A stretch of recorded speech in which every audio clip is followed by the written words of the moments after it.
और अब आज की राजनीति की दूसरी खबर असरदार, क्योंकि इस विवाद की गूंज आगे लंबी सुनाई पड़ सकती है। राहुल गांधी की नागरिकता को चुनौती देने वाली याचिका पर इलाहाबाद हाईकोर्ट की लखनऊ बेंच ने केंद्र से रिपोर्ट मांगी है। राहुल गांधी की नागरिकता पर रिपोर्ट देने को कहा गया है। अगली सुनवाई इस पर 5 मई को होनी है। राहुल गांधी से जुड़ी यह खबर इसीलिए अहम है क्योंकि आज ही राहुल गांधी के बयान पर विवाद हुआ है। अमेरिका के बॉस्टन से राहुल गांधी ने चुनाव आयोग पर सवाल उठाए और महाराष्ट्र चुनाव में धांधली का आरोप लगाया। तो बीजेपी ने राहुल गांधी पर तीखा हमला बोला है। बीजेपी प्रवक्ता संबित पात्रा ने आरोप लगाया कि राहुल गांधी ईडी का गुस्सा चुनाव आयोग पर निकाल रहे हैं।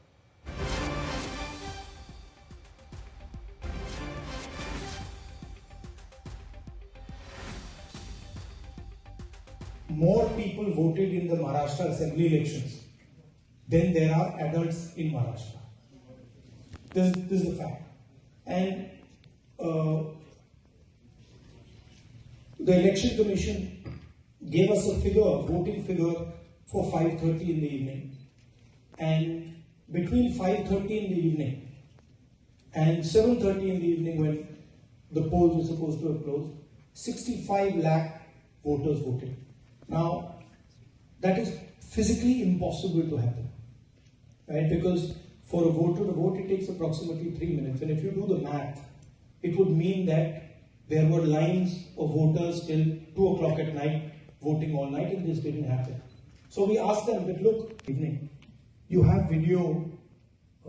videography taking place. If we ask, they not only refused to give us the videography, they changed the law so that now you're not allowed to ask for the videography.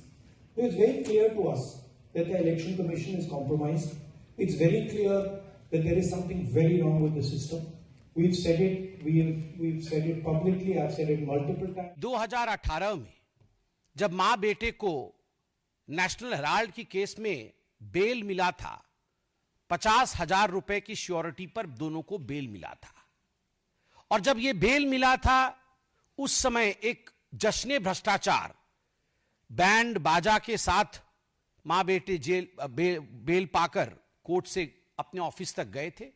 तो उस समय भी हमने कहा था, this is nothing but celebration of corruption, यह भ्रष्टाचार का जश्न है।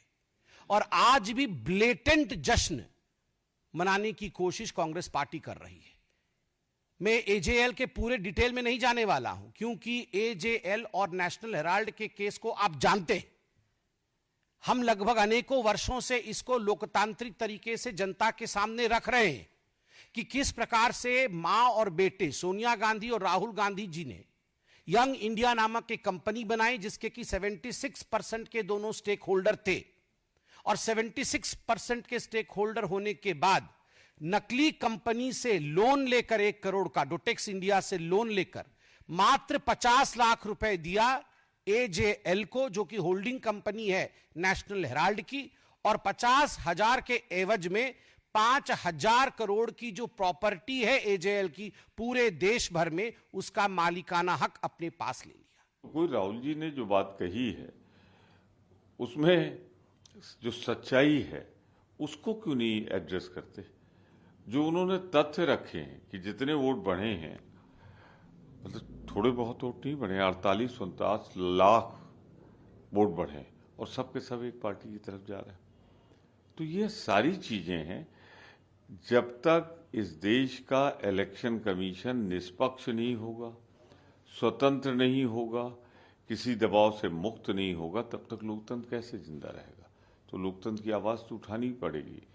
ये बहुत ही दुख की बात है कि श्रीमान राहुल गांधी विदेश में जाकर अपने देश के प्रति, अपने देश के संविधान ने जो संस्थाएं तैयार की है उनके प्रति इस प्रकार से झूठ बोलने का प्रयास करते हैं, झूठ फैलाने का प्रयास करते हैं, भारतीय लोकतंत्र को बदनाम करने का प्रयास करते हैं, लोकतंत्र पर सवाल या निशान उठाने का प्रयास करते हैं।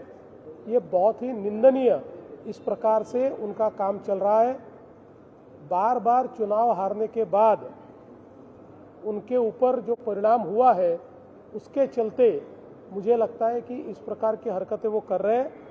कोई भी देशभक्त इस प्रकार से अपने देश को विदेश में जाके बदनाम नहीं करता।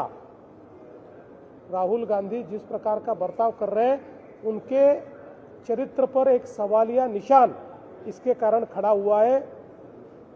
ऐसी चीजें करने की जगह वो जनता में जाए, जनता का विश्वास वापस हासिल करे, तो वो चुनाव जीत सकेंगे। दुनिया भर में कितनी भी बदनामी करके वो चुनाव नहीं जीत सकते। इससे उनका ही कद छोटा होता जाएगा।